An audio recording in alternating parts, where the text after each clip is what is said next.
Thank you for tuning in, ladies and gentlemen. This is another fabulous edition of 2 Geeks, 1 Mic. And on this episode, we have a very special guest by the name of Daniel Yocom, also known as Dan. How are you doing, sir? Doing well. Having a great day. Sweet. It's a beautiful Sunday morning. Little fun fact, Dan showed up, and I was still mopping the floor. And a funner fact, I was trying to get here with reckless abandon as quickly as I could. It was a good morning. We're super organized and super ready to do this. Dan? Aren't we always, though? Yeah. I mean, it's kind of it's kind of evident in any of the videos or audios that we've done that we're the type that just shoot from the hip. We shoot from the hip, and we keep a stiff upper lip. Not a glass jaw. No. So Dan, give us your resume, man. Like, why do us geeky fellows need to know about you? I write. You mentioned one thing earlier. I write for Utah Geek Magazine. I do all their game reviews and their print publication and a lot of other articles online. I've been writing GuildMaster Gaming, which supports tabletop gaming of all types, for over 5 years, almost 6 years now. I also write for other websites. I work at conventions, hosting games, covering conventions, covering film festivals, all sorts of things, geek and a sundry. Wow. Now, do you know why I couldn't give him a Game of Thrones title rundown list? Well, when I say, so who is this again? And he said, we met him at the Comic-Con. I'm going, that's true. That was a little vague. I'm okay. Which one? Which person? The important one, Logan. The dude we met at Board Brothers. And I was like, oh, yeah, okay, gotcha. I'm the one that made the rude comment when you guys had the picture taken. That's right. Oh. Because you were doing the high knee maneuver. That's right. I gotcha. For those of you who don't know what we're talking about, sorry. Inside joke, baby. That's right. You're not in the club. Maybe they should go and look at our photos. Maybe they should go and look at our photos. And like our page? And like our page. If they did that, they'd see what we were talking about. Yeah. And Dan, where can they find you? I mean, do you have social media? Yes. Facebook, things like that? Yeah, I run a blog off of Utah Geek, or not Utah Geek. I post for Utah Geek, but my own is GuildMaster Gaming on Blogspot.com. Cool. So you can find me there. I'm also on Google Plus and Facebook, and Fantastic. I also share it out through Twitter. So and we'll have all that in the description. Our Amazeballs listeners and lovers of all things geek, guys can go to 2 Geeks Facebook page, and find you through there. Yeah, okay, we'll have them all linked up. Have them linked up. So it sounds to me like in the geek world, there's numerous. There's a revolution taking genres of geekdom in the world nowadays, and it sounds like the kingdom of geek that you hail to and from is largely based on gaming and gameplay and things like that. Yeah, that's the mainstay. That's the mainstay. What is your favorite tabletop style gaming apparatus? Apparatus? I'm looking for big words. An apparati? Apparatum? Apparatus. I would have to say, when looking at tabletop gaming, I'm one of those people that there really isn't nothing I really dislike. I do strategy games, I do role-playing games, dice game, card games, pretty much everything. I have been playing board games of one form or another since the 1960s. Oh, nice. So you were kind of spearheading the D&D conquest. I was one of those. I've been playing D&D since 1980. I was waiting for the books to be printed. Okay. Nice. That's awesome. So did you ever run into? I gotta ask this because I love Dungeons and Dragons. It's a lot of fun, but there was, when it first came out, there was the whole you are worshiping the devil. It's Satan's game. 666 tattooed on your forehead. People are dying because their characters were killed. It's true. That's right. Did you ever have any what there was that correlation, wasn't there? Yeah, there was actually a time, there was some story way back when where a kid committed suicide because he lost his character. I had people actually come to me about that, and I said, these are the same people that are so unstable, they would probably jump out of a building if they went bankrupt in Monopoly. Right? Oh wow. That's extreme, but yeah, I understand that. I got the reference. Did you ever have like any direct experience? No, you just stole my boardwalk. No. Nobody ever came to you and asked you if you were like a devil worshiper because you played Dungeons and Dragons? I heard comment about my mom and dad, especially my mom, was like, I want to see the books. So she looked through the Monster Man. She went, great, it's mythology. Yeah. Nice. That's all it is. It's really nice when you get like intelligent people involved in this, and that's always really nice. Well, I mean, just to kind of bring things full circle, is like in today's realm, right?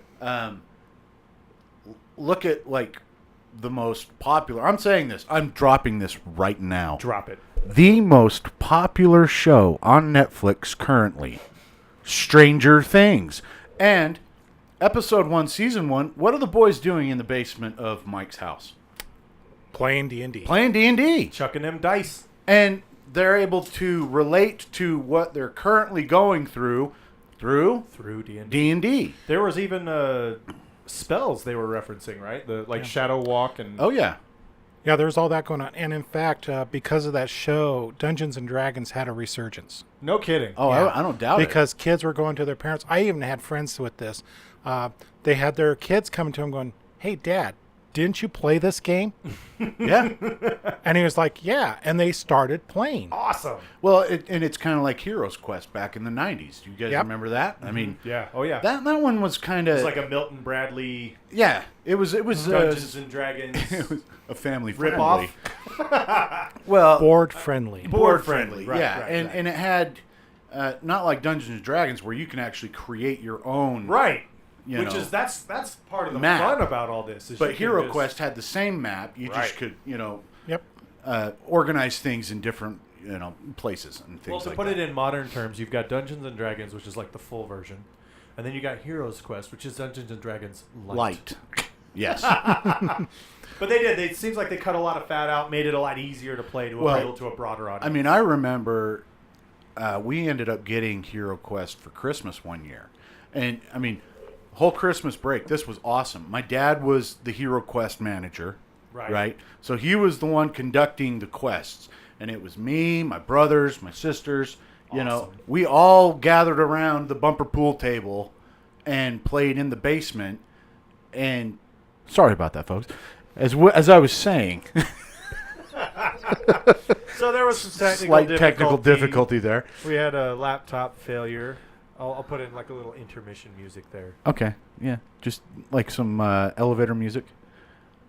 Yes. Maybe some Jeopardy music. Please hold while we pause for this brief intermission. So we were talking about Heroes Quest. All right. So what I was saying is we were all down in the basement, and because my family didn't have video games in the 80s. That was one thing that my parents were adamant about, is they did not want us wasting away playing video games in our home. So what did we do? We went to our neighbor's house. And played video games there. Like till 3 o'clock in the morning sometimes. I had the same struggle. But so when we got Hero Quest, I mean, it was just... I mean, it brought all of us together. We were all so hyped for when Dad would get home from work that we would all gather around and pick up where we left off. And it was kind of a shame that they only had like 8 quests. Yeah, something like that. It was pretty limited. Yeah, and, because after we completed those 8 quests, it was just kind of like, oh, all right. Well, see you later, everybody, Thanks for tuning in. Yeah, and we all just kind of went our separate ways. Right. And, but that's something that I can reflect on as in my childhood that I look on fondly. Right. Is the time spent with my dad because, he's no longer here, but also with my siblings, one of which who is no longer with us as well. So, memories. It's all about memories and them feel goods. Which is cool because, Wipe your eye, Josh. You have a tear. The first thing you think about, too, is like, you mentioned Dungeons and Dragons. There's 2 kinds of people. And there's one kind of person that goes, oh, yeah. And they clearly have, like, no idea because they've never played it. No. And then there's the other kind of person. Oh my gosh, dude, I had this character once that did this, and then I threw an epic success, and then this, and then I threw a critical fail, and then this, and then blah, blah, blah, blah. Dude, it's all about the stories when you come back to it. I was playing with a group of kids in the neighborhood. Right. You know, I was kind of sucked in, if you will. I was over there at their house playing video games, and then all of a sudden they shut the video games off. They busted out the boards. I mean, these guys had, you know, the Lincoln logs and the build-a-blocks and everything to set up their entire map. Nice. And they all had the pewter little figurines that were hand-painted and everything that they sat down there and painstakingly took time to make sure that everything was good. And I remember getting in with those guys, and I had this dwarf with a warhammer that had like boots of flight or some crap like that. And he could run like 120 miles an hour. And so they would send me into the dark cavern to take on the it was like a fire warlock or something. I don't know. I can't remember what it was. But, you know, and so, yeah, I was one of those guys that at first I didn't know what it was. I'd heard the horror stories of, you know, how D&D is linked to Satanism and all that other crap. And then when I finally got involved with it, I was like, got into it. Man, this is cool. Your imagination is just expanded. Right. That's what it's about, all of them. Yeah. All the role-playing games. Because you can, not only are you seeing it occur on the map that has been created, but you can see it in your head as well of what your character, you know, the motions they're going to go through, you know, things like that. Right. You know, I always, you know, roll 20 for dexterity. I roll a 1 and die. You know, and was brought back to life by our mage. And, you know, it's all good. Of course.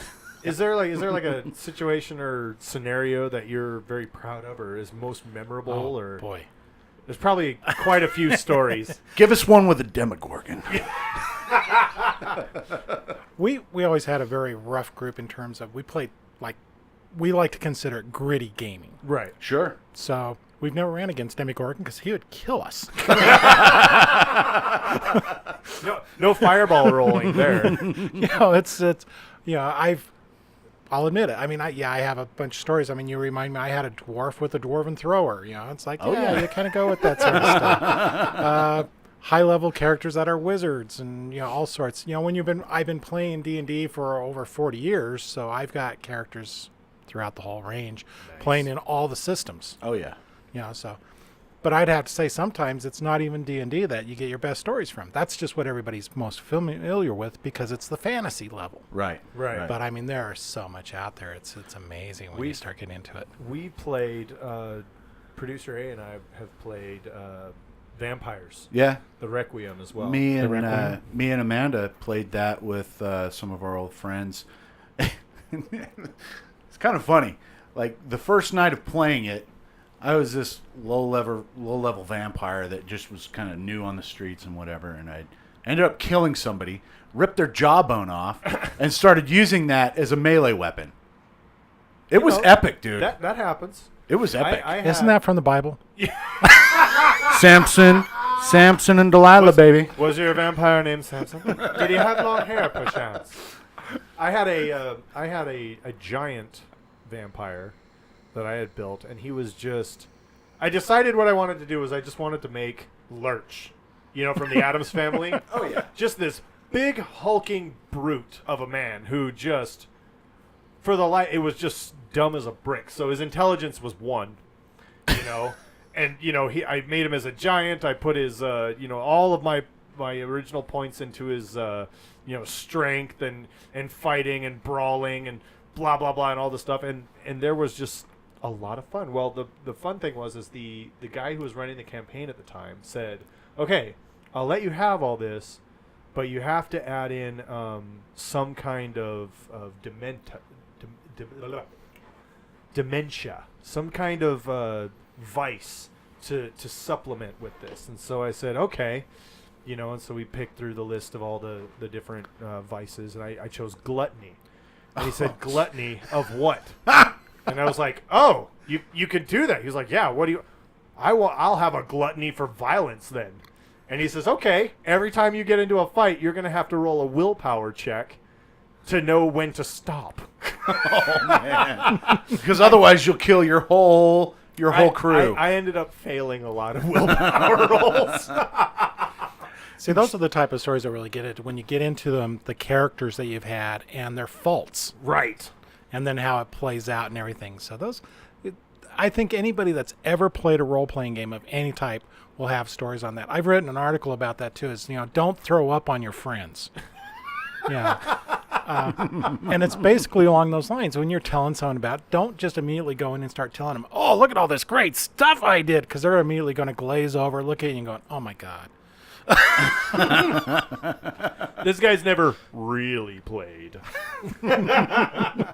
Well, no, yeah, it's a lot of fun, and it's also fun from a sort of like a guild or like the dungeon master or storyteller point of view as well, where you can really have fun with that. Oh, okay, so you failed epically. It could be anything from, all right, well, you tripped over and stubbed your toe and take 2 damage to, wow, you went in there trying to smooth talk this guy and ended up Leroy Jenkins! God damn it, Leroy! Sky's the limit, and I think that's one of the things that appeals to me the most. Yeah, I've actually always enjoyed being the guy running the game. Yeah. Because like I tell people, you get to play one character. As the game master, I get to play a lot. You get to play a lot. I am God. There is no Dan. There is only Zool. No, it actually gives my multiple personalities a chance out. You don't know which Dan you're talking to today. Okay, Dan. No, I am now more God. Well, but I mean, that's where you get into it. That's the best part about it. Yeah, is just sky's the limit. You can do whatever you want, And I remember we had a scenario in which we were playing, and I guess the guy who was a storyteller that night was just really off his game. We just kind of weren't feeling it. Or he broke up with his girlfriend, bro. Cut him some slack. Air quotes, girlfriend. And we decided, well, we're not going to play this scenario. So, producer A was like, I'm going to go to the bar and start drinking. He's like, why? She's like, I don't know. Because it sounds fun. And I'm like, I'm going to go climb a building. And so we ended up just doing all these random things and had a lot of fun. We didn't do a damn thing towards the completion of the scenario, though. I've actually run one like that. We ran a complete 4-hour game and never got him out of the tavern. And everybody still talks about that night of gaming. Because, our guy that was running the game, he had something all worked up, and we were just all on one. And we started doing things. I had a pickpocket who was stealing drinks for everybody, and it just started from there. And he was a halfling that hated humans, so he would steal from a human, plant it on a human, watch the fight ensue. But we did. We played for 4 hours that night. The game master at first was frustrated and finally went, go with it. I don't care anymore. Just go with it. And it was probably one of the best game nights we've ever had. Roll the dice to see if I'm getting drunk. That's what immediately came to mind when you said, we didn't even leave the tavern. Some of those games that we played, we didn't have to worry about rolling the dice. It came naturally to us. No, pretty sure I know. Or what was it? Guys and Dolls, when he's got the blank dice. Oh, I'm so good with the dice. I know which numbers are showing. Oh, okay. Totally not a scam. So, looking at the evolution of role-playing games. Okay. Now we have, the MRPGs that are online. You've got League of Legends, Diablo, all types of things. And these are... all types of formats as well. Yeah, and these are, pretty common in most gaming households. Right. So it's just kind of interesting to me to see that originally when D&D was sought to, looked at as, worshiping Satan. Right. Now it's like a common occurrence. Yeah, it took a real shift in everything, especially when Hasbro brought out Wizards of the Coast. And that's when you had your multi-level dungeons all starting off and everybody was getting into that. And at that point is when they decided, that's when they changed over to 4th edition. Mm-hmm. because they're trying to bring all those people back to the tabletop. And that's when everybody went, this really sucks. I actually had someone in our group, we tried it, and he goes, if I want to play WoW, I'll get on my computer. Yeah. You know, Right. that's what they were going for. But like you said, it has become much more mainline. And now when you've got all the new television shows coming out, I mean, you got Game of Thrones. Oh, and, yeah. I mean, you know. Oh, Yeah. oh yeah. Oh yeah. Oh, I think we struck a love chord. I love me some guy. Logan's all about the brother-sister love. Hey, don't knock it till you try it, bro. So I'm going to drop something here. I actually had a chance of talking with one author when she moved out from back east to be with her love interest, who is Roger Zelensky, who's now passed away from us. She used to be role-playing games back in the 70s, and she told us this story at a convention where she was playing, and she just really missed it because they lost their group moving out to Arizona. So Roger told him, goes, hey, I'll check with George, see if he's got another seat on his table. Oh wow. You know. Yeah. You know. I mean, it's like, really. Seriously, George R. R. Martin. George R. Martin was. She was. GRRM. It was someone else running the game, but she was sitting on the table with George R. R. Martin playing role-playing games. But what they were doing was not fantasy. This was back in the 70s even, where everybody thought, oh, there's only Dungeons and Dragons. She was telling us the storyline they were doing is they were FBI agents tracking down a serial killer. Oh wow. Ooh. Now that would be cool. That would be a fun one. Is that one still around? Do we know what game They that probably was? made it up probably themselves. just made it Oh, good call. Have you seen? I've seen like video of George's diecast room, like his little pewter figurine room. Have you seen that? I saw it, but I don't really remember that much. Oh It's my amazing. god. Really? Yeah. That good? I mean, it's like it's like a library just filled with little pewter figurines and like all the characters from Game of Thrones. Every character in different costumes, different outfits, different eras, you know, when they were children to now when they're adults. What? I mean, oh, dude, That's crazy. he has got just an insane, I call it a trophy room. It is. This is my I've got a bigger dick than your room. Right. That's what it is. The only time you're going to see more figures is as someone that plays, you know, Warhammer. Right. Oh gosh. Those people are crazy. No, the funny thing was I knew exactly who my Warhammer people were when I showed them. There was the guys on YouTube that make the swords. Yeah. From Man-at-Arms Reforged, yeah. And they made the chainsaw sword. And I knew all my Warhammer peeps because I was like, guys, check this out. And I got two reactions. I got one reaction of, why the hell would you ever do that? That's so pointless and so stupid and blah, blah, blah, blah, blah, blah, blah. Hey, when you're a Space Marine, man, And then my Warhammer peeps, they was everything like, counts. fuck yeah! That's the coolest shit! I want one! Where can I buy this? Save that video, I'm gonna make one. And normally, I'd look at that and I'd say, you're not gonna make one. But then, these are the same guys that sit up till 4 a.m. painting figurines. You never know. Listen, I'm right. still waiting for one of those guys to come into work with check out my chainsaw sword. It's just like when Tony Hawk did the, what was it, 720? The 720, or The 720. Or the he eventually did the 1080 as well. The 1080. It's just like when he came out and did that, and people saw that and were like, "No way!" Now I seen Right? it. I've seen it done. Now I can do go out it. and do it Because it was impossible Right. before he did that. I mean, look at all of the cosplaying that is going on. Oh yeah, and the level of level up. yeah, don't be a one-upper. No, in this case, do one up because ladies you're and gentlemen, You're gonna this push. just in. There are times in which it is okay to be a one-upper, and times when it is not okay. And when you are being a cosplayer, go ahead, one up. One up that shit all day. I'm all for it. I'm all for it. But yeah, I mean, it's just crazy. Did you ever get into like the costuming side of the gaming, or No. did you always? And see, that's the other thing. That's me because Josh, he likes going full blown cosplay.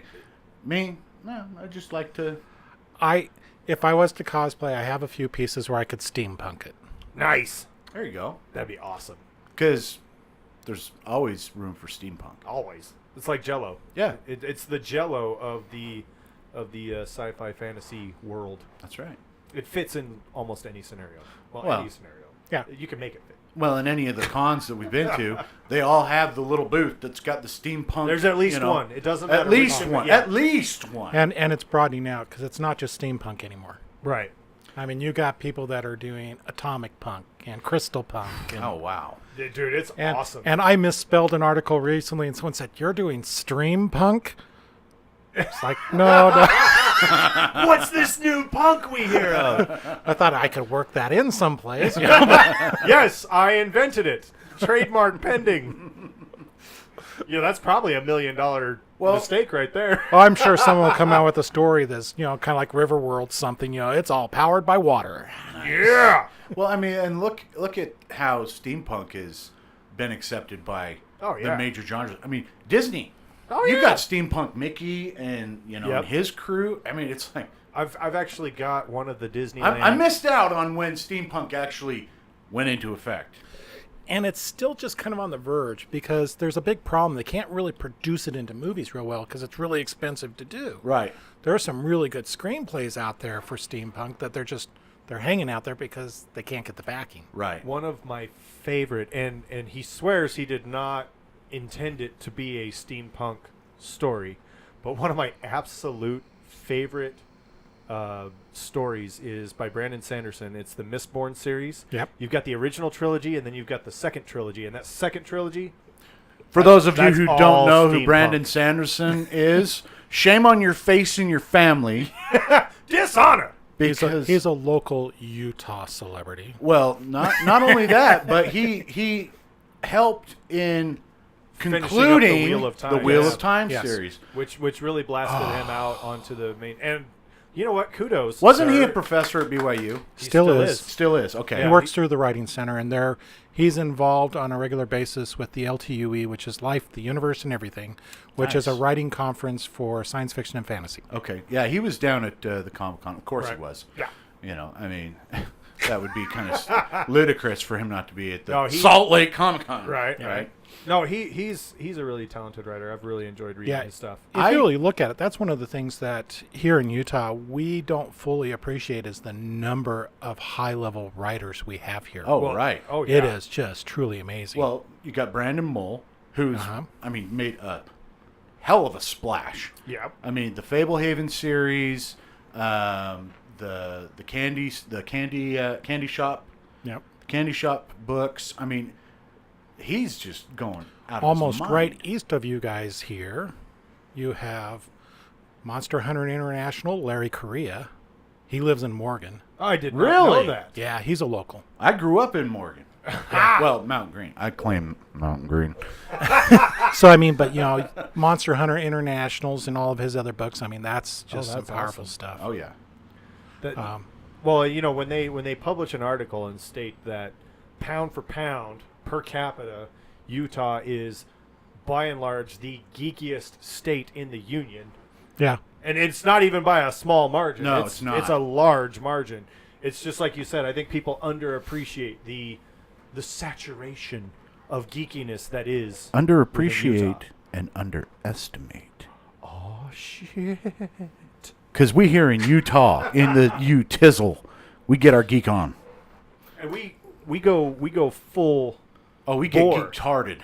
Well, when you consider the very first Salt Lake Comic-Con was the largest inaugural Comic-Con, and it got shut down by the fire marshal because Right. they had Right. too many people. It was Literally, like now there was was- that it started out in Southtown. Southtown and then was moved to Well, yeah. the Salt I actually knew Palace. some people that were working on it at the time. It started out in Southtown, and they were concerned because they couldn't get any vendors coming in. Right. And I was like, don't worry about it. We got a huge geek community here. Oh, yeah. It'll Oh, sell yeah. out. Well, it started out with just one of the stalls down there, and then it expanded to include the entire Southtown. And then they're going, we can't contain it, and they had to move it up to the Salt Palace. last minute too. Yeah. It was like 2 or 3 weeks Oh, yeah. before. But they didn't have the full Salt Palace. Right. And that's what buried Exactly. them. Is So, okay, so now we've both been down to Comic-Con this year. yeah. Did you see any tapering off of interest? No, this was actually bigger than any other year. Really? yeah, Vendors it's included? The It's been reason- growing. And I my connections with a lot of the writers, and I heard so many writers that were selling out of books and things like that. They were really doing well. They were really impressed, because in years past with some of these, the media type things, the authors are going, do we really put our time into these? Because people are here to see the media people. Oh, not so. And this year there was a huge influx of people looking. Well, we also had, some really big names there too. Oh, yeah. So it was really nice. We did good. But, at the FanX, yep. I had no idea that Brandon Mull was going to be there. Oh, yeah. And with my son, as referred to on the podcast as Son of Geek. Son of Geek. But Evan, okay, little backstory. This is serious. He grabbed his mic stand. I did. All right, so just to kind of run it down. Yeah, run it down. Okay, so when Evan was 4 years old, he was in preschool. And my mom... Wow, we're really throwing it Yeah, back. we're throwing it way back, because this is back when Evan first met Brandon Mull. So my mom and my dad and my brothers and sisters, they all got into the Fablehaven series, which was one of Brandon Mull's first series of books. Candy Shop Wars was his first one, and then the Fablehaven series came out then. But Morgan Middle School was having a guest come and meet Brandon Mull for book signing and everything. And this was right before book 5 of Fablehaven came out. And so my mom was like, what are you doing? I'm like, well, I'm working. She's like, what's Evan doing? I said, well, he's in preschool. Go get him, come up to the middle school, and he can meet Brandon Mull. And I'm going, well, who is Brandon Mull? I had no idea. And my mom had secretly purchased all the hardbacks of the Fablehaven series for Evan, and she had them with her. And we went up, we ate pizza, we sat there, we chilled with him. The dude is cool. I mean, he is just a class act.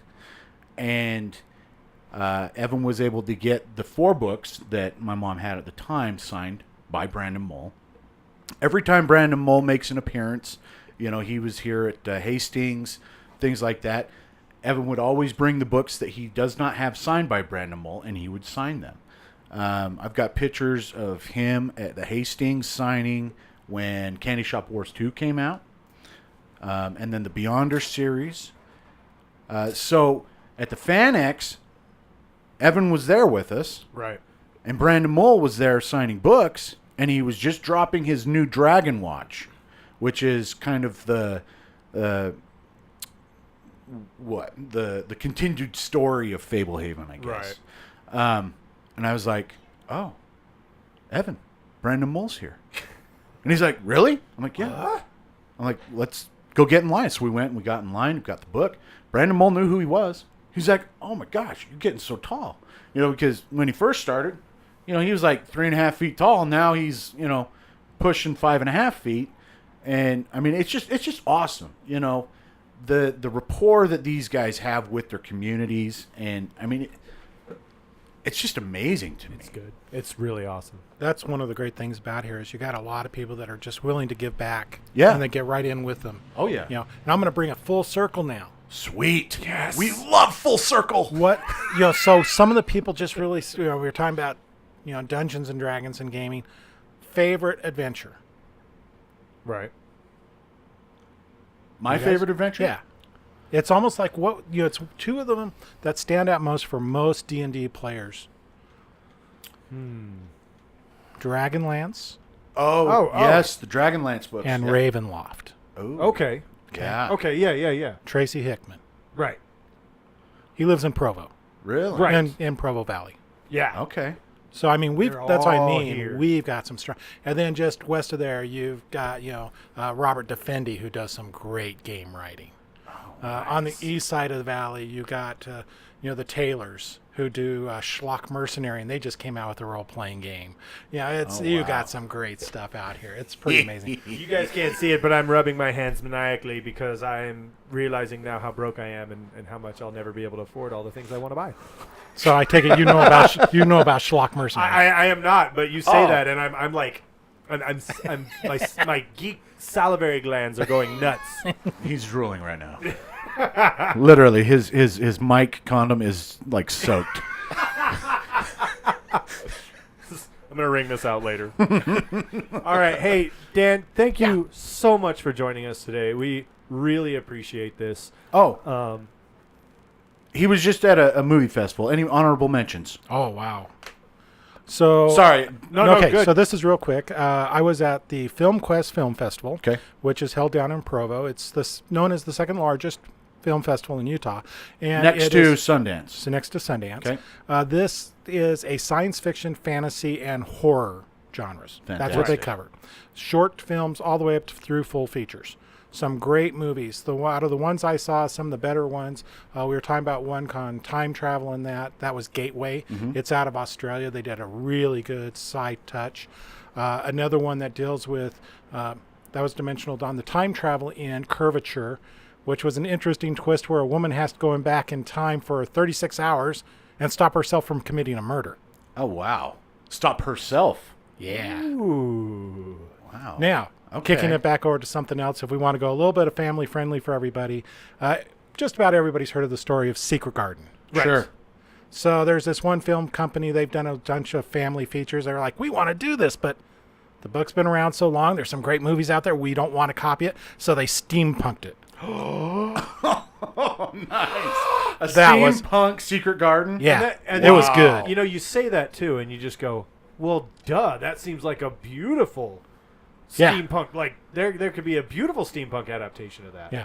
And the other thing I'd recommend anybody to do is if you get a chance, go see some of the shorts that are coming around on the festival circuit or at some of the specialty theaters. Sure. There are some of these shorts that I was sitting up with some other reviewers, and one of them finished up, and we're like going, no, you got to keep going.